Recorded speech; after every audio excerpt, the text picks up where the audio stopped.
നമ്മുടെ മൊബൈൽ ഫോണിൽ ഏറ്റവും ഉപകാരമുള്ളൊരു ഫീച്ചറാണ് നമ്മൾ ഇന്നത്തെ വീഡിയോ പരിശോധിക്കുന്നത്. നിങ്ങളുടെയൊക്കെ മൊബൈൽ ഫോണിലുണ്ട്, പക്ഷേ ആരും അത് ഉപയോഗിക്കാറില്ല. അതിൻ്റെ ഫീച്ചറുകൾ അറിഞ്ഞു കഴിഞ്ഞാൽ നമ്മളൊക്കെ ഉപയോഗിച്ച് തുടങ്ങും. വളരെ ഈസിയായിട്ട് ഉപയോഗിക്കാൻ സാധിക്കുകയും എന്നാൽ ഒട്ടുമിക്ക ഫീച്ചറുകളൊക്കെ നിങ്ങൾക്ക് ഉപകാരമുള്ളതുമായിരിക്കും. അപ്പോൾ ഏതാണ് ആ ഫീച്ചർ, അതെങ്ങനെ ഉപയോഗിക്കുക എന്നുള്ളതൊക്കെയാണ് നമ്മൾ ഈ വീഡിയോ ഭാഗത്ത് പരിശോധിക്കുന്നത്. വീഡിയോ അവസാനം വരെ കണ്ടു നോക്കുക, തീർച്ചയായിട്ടും ഉപകാരപ്പെടും. നിങ്ങളുടെ സുഹൃത്തുക്കൾ കൂടി വീഡിയോ ഷെയർ ചെയ്ത് കൊടുക്കുക. നിങ്ങൾ ആദ്യമായിട്ടാണ് ഈ ചാനൽ കാണുന്നതെങ്കിൽ സബ്സ്ക്രൈബ് ചെയ്യുക, തൊട്ടടുത്ത് കാണുന്ന ബെൽ ഐക്കൺ കൂടി ക്ലിക്ക് ചെയ്യുക. നിങ്ങളുടെ സംശയങ്ങളൊക്കെ നമ്മുടെ ഇൻസ്റ്റാഗ്രാമിൽ ചോദിക്കുക. ഇൻസ്റ്റാഗ്രാമിൻ്റെ ലിങ്ക് ഡിസ്ക്രിപ്ഷനിലുണ്ട്, അതിൽ ക്ലിക്ക് ചെയ്തുകൊണ്ട് നിങ്ങൾക്ക് ഇൻസ്റ്റാഗ്രാം ഫോളോ ചെയ്യാൻ സാധിക്കുന്നതാണ്.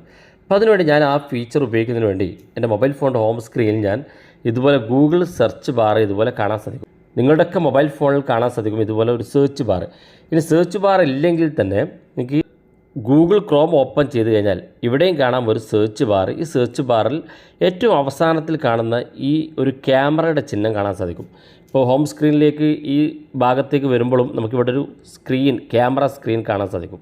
ഇതാണ് നമ്മൾ പരിശോധിക്കുന്നത്. ഈ ക്യാമറ സ്ക്രീൻ നമ്മളെല്ലാവരും ഉപയോഗിക്കാറുണ്ടെങ്കിലും പല ആളുകൾക്കും അറിയില്ല ക്യാമറ സ്ക്രീനിനെ കുറിച്ച്. ക്യാമറ സ്ക്രീൻ ഭാഗത്ത് നമ്മൾ ക്ലിക്ക് ചെയ്ത് കഴിഞ്ഞാൽ താഴെ ഭാഗത്ത് ഒരുപാട് ഫോട്ടോ വീഡിയോകൾ കാണും. ഇവിടെ സ്ക്രീൻഷോട്ട് എന്ന ഫീച്ചർ ഉണ്ട്. അത് ഭാഗത്ത് ക്ലിക്ക് ചെയ്താൽ ക്യാമറയിൽ നിന്നുള്ള ഫോട്ടോ കാണാം, അതുപോലെ ഡൗൺലോഡ് ചെയ്ത് കാണാൻ സാധിക്കും.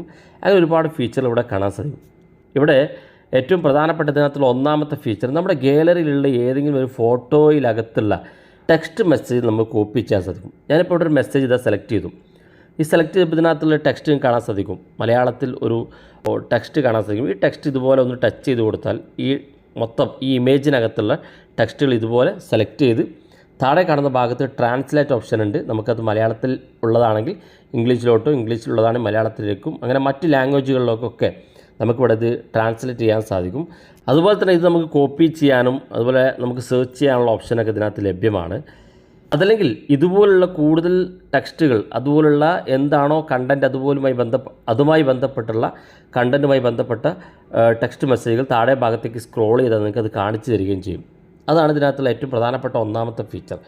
രണ്ടാമത്, ഇത് നമ്മൾ കാര്യമായിട്ട് ഉപയോഗിക്കുന്ന പലപ്പോഴും ഏതെങ്കിലും ലാംഗ്വേജിലുള്ള ഒരു ടെക്സ്റ്റ് അല്ലെങ്കിൽ ഒരു ഇമേജ്, ആ ഇമേജിനകത്തുള്ള ടെക്സ്റ്റ് എന്താണെന്ന് അറിയണമെന്നുണ്ടെങ്കിൽ നമുക്ക് ആ ഒരു ഫോട്ടോക്കകത്തുള്ള ടെക്സ്റ്റ് കോപ്പി ചെയ്യാനും ട്രാൻസ്ലേറ്റ് ചെയ്യാനൊക്കെ സാധിക്കും. ഇതാണ് ഏറ്റവും മികച്ച ഒരു ഫീച്ചർ. രണ്ടാമത്തെ, നമ്മുടെ കയ്യിൽ ഏതെങ്കിലും ഒരു പുസ്തകമുണ്ട് അല്ലെങ്കിൽ ഒരു പേപ്പറുണ്ട്.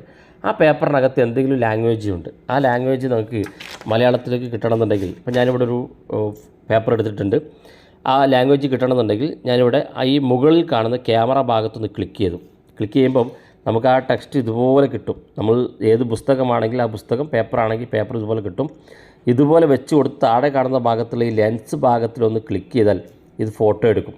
ഫോട്ടോ എടുത്തു കഴിഞ്ഞാൽ ഈ ഒരു ടെക്സ്റ്റ് പുസ്തകത്തിനകത്ത് അല്ലെങ്കിൽ ഈ ഒരു പേപ്പറിനകത്തുള്ള ടെക്സ്റ്റുകൾ പൂർണ്ണമായിട്ടും ഇതുപോലെ സെലക്ട് ചെയ്ത് കോപ്പി ചെയ്തെടുക്കാൻ സാധിക്കും. ഇവിടെ വന്നത് കോപ്പി ചെയ്യാനും അല്ലെങ്കിൽ ഇത് മലയാളത്തിലേക്ക് ട്രാൻസ്ലേറ്റ് ചെയ്യാനും മറ്റ് ലാംഗ്വേജുകളിലേക്ക് ട്രാൻസ്ലേറ്റ് ചെയ്യാനൊക്കെ സാധിക്കും. ഇനി അതല്ലെങ്കിൽ ഈ ടെക്സ്റ്റുമായി ബന്ധപ്പെട്ട കാര്യങ്ങൾ താഴെ ഭാഗത്തേക്ക് സ്ക്രോൾ ചെയ്താൽ അതിൻ്റെ ഡീറ്റെയിൽസ് നമുക്ക് സെർച്ച് ചെയ്ത് കാണാനും സാധിക്കും. പിന്നെ ഈ ഫീച്ചറിനകത്ത് നിങ്ങൾ ഏതെങ്കിലും ഒരു പ്രോഡക്റ്റ് നിങ്ങളുടെ കയ്യിലുണ്ടെങ്കിൽ ആ പ്രോഡക്റ്റിൻ്റെ വിലയും, അത് എവിടെ വെച്ചാണ് അതിൻ്റെ മാനുഫാക്ചറിങ്, അതുപോലെ ഏത് വർഷമാണ് ഉണ്ടാക്കിയത്, അതിൻ്റെ എക്സ്പയർ ഡേറ്റ്, അതിൻ്റെ കൂടുതൽ ഡീറ്റെയിൽസുകളൊക്കെ നിങ്ങൾ ഇതുപോലെ ഫോട്ടോ എടുത്ത് ഇതിനകത്ത് സെർച്ച് ചെയ്ത് കഴിഞ്ഞാൽ കാണാൻ സാധിക്കും. വളരെ യൂസ്ഫുള്ളാണ്. നിങ്ങൾ ഉപയോഗിച്ച് നോക്കുക. അഭിപ്രായങ്ങൾ വീഡിയോയ്ക്ക് താഴെ കമൻറ്റായി രേഖപ്പെടുത്തുക. ഇതുപോലുള്ള വ്യത്യസ്തമായ അറിവുകളുമായി നമുക്ക് അടുത്ത വീഡിയോയിൽ കാണാം.